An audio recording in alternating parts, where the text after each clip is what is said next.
Donc ici, principalement, ce qu'on va voir dans la pédagogie, on va rentrer vraiment dans la partie théorique d'abord, qui va nous permettre de mieux comprendre tous les ateliers qu'on avait déjà fait auparavant. Donc tout le matériel que je vous avais mis en main, en grande partie, les préparations de leçons, le matériel informatique ou les ateliers, bricolage, etc.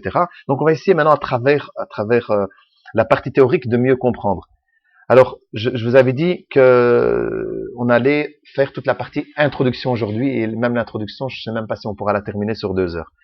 Donc, ça sont les différents points qui vont être développés, mais ça, c'est pour toute la partie pédagogique. Il manque encore d'autres points normalement, mais c'est les 5 grands points qu'on va développer ensemble, mais pendant plusieurs jours, forcément. Le premier qui m'intéresse, c'est l'introduction. Et dans l'introduction, qu'est-ce qu'on va voir? Ça, c'est les 6 points.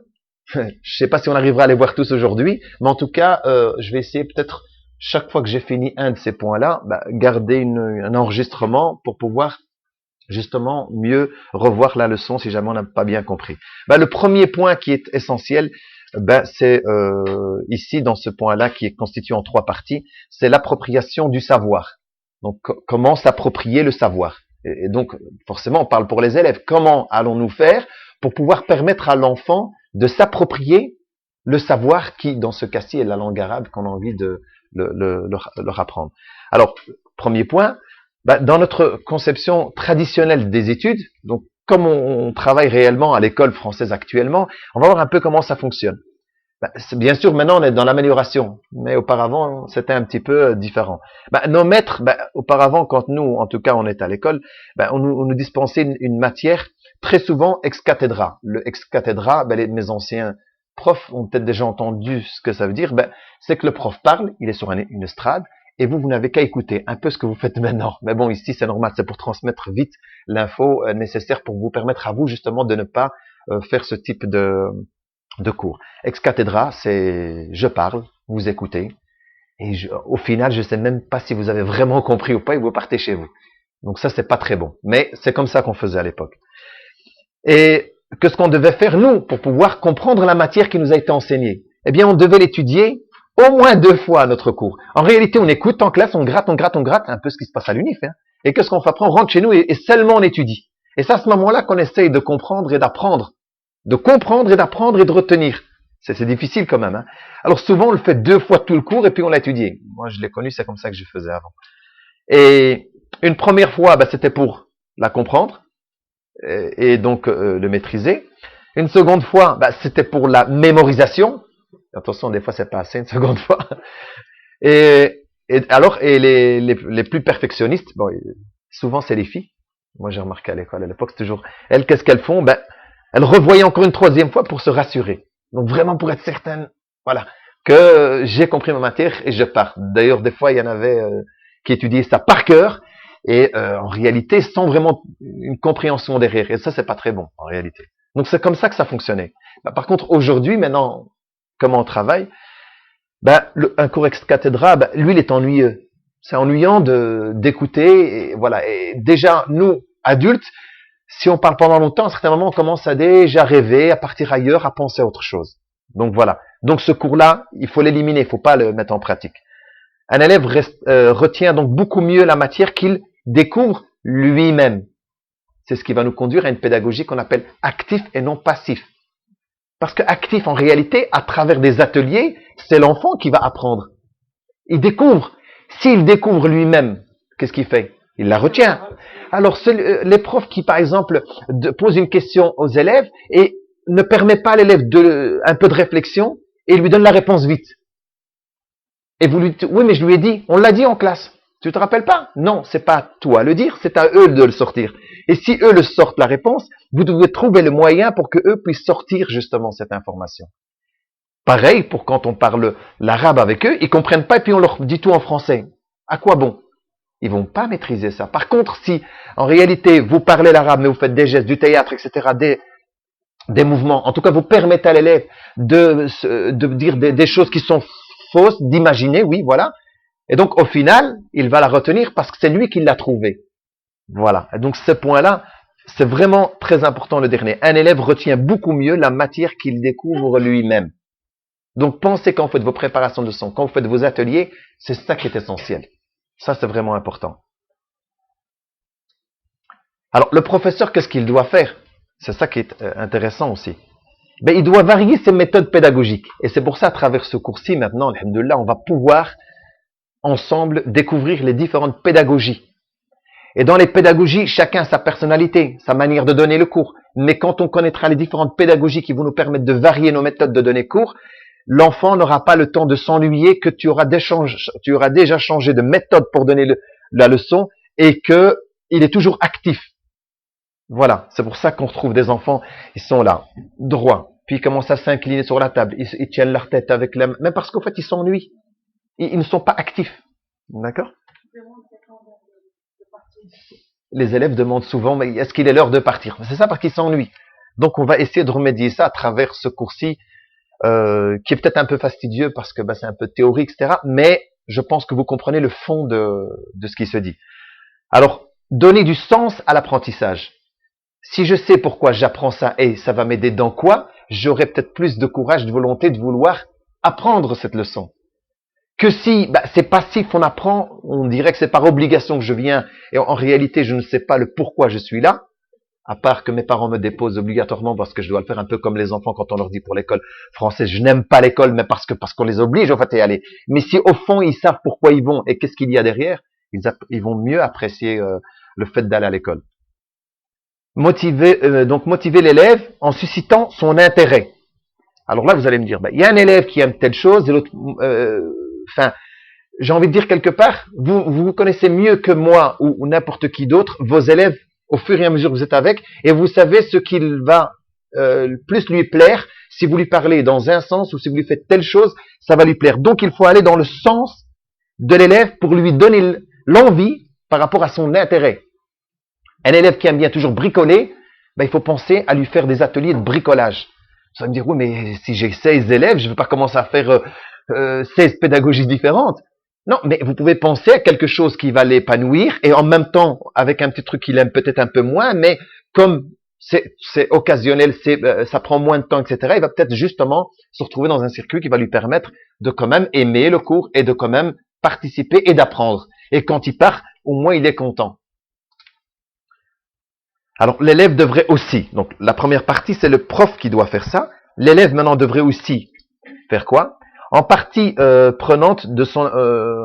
être partie prenante de son apprentissage. Donc, il faut qu'il s'implique dedans, dans la partie de l'apprentissage qu'il fait. Donc là, c'est ça, à travers des ateliers, des bricolages. En fait, il va dedans et il se sent, comment je veux dire, utile, parce que c'est lui qui a fait quelque chose. Et là, il faut, pour valoriser et donner cet intérêt aux élèves, il faut susciter l'élève à travers des ateliers qu'il peut apprécier, et il va faire des choses qu'il a finalisées lui-même, qu'il a constitué, construit, et donc il a appris quelque part, et donc il va lui-même être, comment je veux dire, responsable de l'apprentissage, de la réalisation qui lui a permis en même temps d'apprendre à lui-même. Voilà. Je ne sais pas si j'ai bien pu me faire comprendre dans cette partie-là, qui est peut-être un peu plus complexe, mais le titre, je crois, parle déjà bien de lui-même.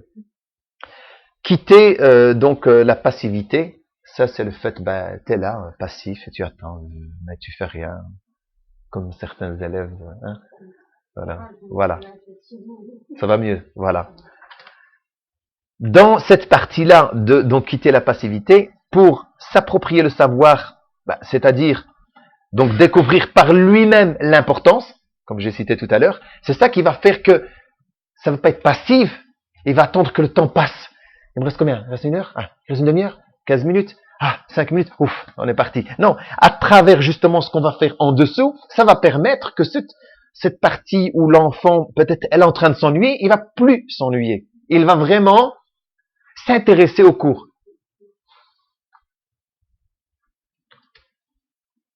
Donc, découvrir par lui-même l'apprentissage, du savoir, et donc la partie théorique aussi, du savoir-être et le comportement. Et donc, maintenant, toujours pour s'approprier le savoir, c'est-à-dire donc de le maîtriser dans ces cas-ci. Voilà, j'ai passé trop vite le point suivant.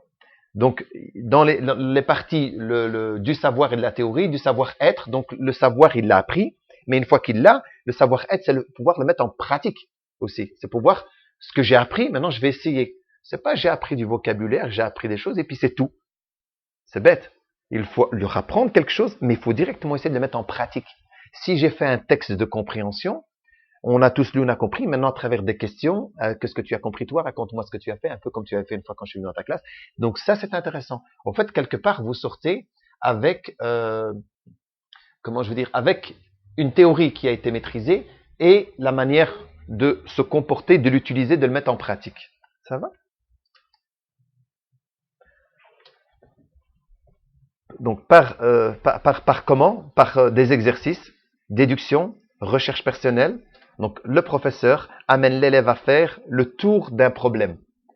C'est-à-dire, c'est bien de donner une leçon, mais si vous la donnez et vous n'avez pas de retour, comme je vous avais dit, il est intéressant de faire quoi? Eh bien, de faire des petits tests réguliers. Si vous faites des petits tests comme ça tout le temps, ben ça vous permet même vous de voir si l'enfant a compris ou pas. Parce que si ils ont tous dit ensemble, ils ont répété ensemble, et vous avez entendu de manière générale que ça avait l'air d'aller, c'est une chose. Ça, c'est une mémorisation, une récitation. Mais le fait de l'écrire ou de le mettre en pratique à travers des ateliers, c'est là où vous allez réellement voir si vraiment l'enfant a compris la matière théorique, parce que c'est ça qui est dur, hein, de faire passer la partie théorique. Le fait d'apprendre du vocabulaire, c'est quand même pas donné, hein, surtout si à la maison on parle pas la langue arabe, on parle que le français, c'est vraiment difficile. Donc quelque part, à travers des jeux, à travers des mimes, déplacer les tables, s'asseoir ensemble, essayer de faire des petites activités et s'assurer que l'enfant a vraiment appris et compris à travers des exercices, etc.